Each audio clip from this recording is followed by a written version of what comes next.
अमन garments के नाम से अपनी शॉप है।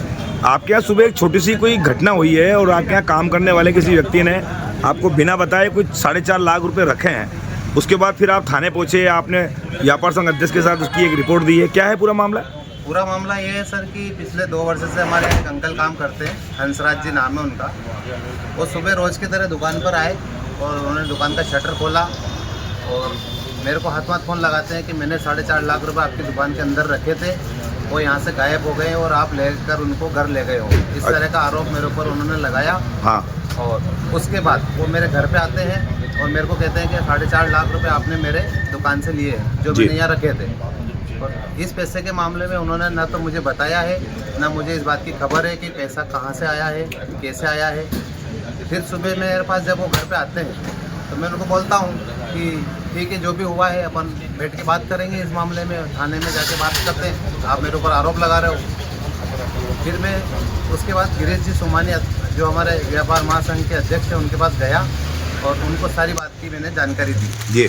गिरीश जी सोमानी साहब हमारे साथ पुलिस प्रशासन, पुलिस थाना अधिकारी के पास पहुँचे और उनको एक लिखित में कार्रवाई करवाई और प्रशासन को अवगत करवाया। ऐसी कार्रवाई होनी चाहिए। आज हमारे ऊपर आरोप लगाया गया था कि 4.5 लाख रुपए आप हमारे लेकर चले गए हो, तो ये एक बहुत ही बड़ी घटना है। 4.5 लाख रुपए मिल गए उनके? 4.5 लाख रुपए 15 मिनट बाद वापस उन्होंने जहाँ रखे थे वहीं से बरामद किए हैं और इस बात का प्रूफ हमारा पूरा स्टाफ देगा। 4.5 लाख रुपए उनका लड़का लेकर यहाँ से वापस चला गया है। क्या लगता है आपको कि आपको सबसे पहले तो उनको बताना चाहिए था कि वो आपके यहाँ काम करते हैं, कोई भी अगर वस्तु रखते हैं तो पहले बताना चाहिए था कि भाई हम ये चीज़ रख रहे हैं?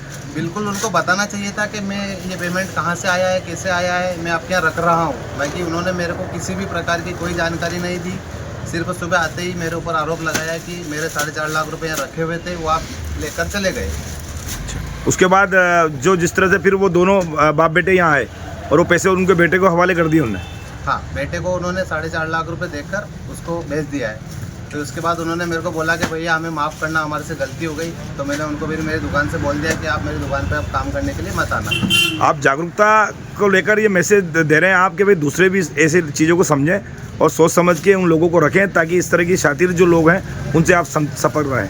बिल्कुल इस तरह की जागरूकता होनी चाहिए और मैंने समय रहते इस जागरूकता को प्रशासन के पास जाकर अवगत करवाया। और सभी व्यापारियों से मैं ये कहना चाहता हूँ कि इस तरह के व्यक्ति को या इस तरह के आदमी को अपनी दुकान पर या शॉप पर कार्य करने के लिए नहीं रखें। ठीक है। कल से किसी भी प्रकार की घटना घटती है तो बेचारा दुकानदार इस चीज़ में फिर दिक्कत आती है उसको।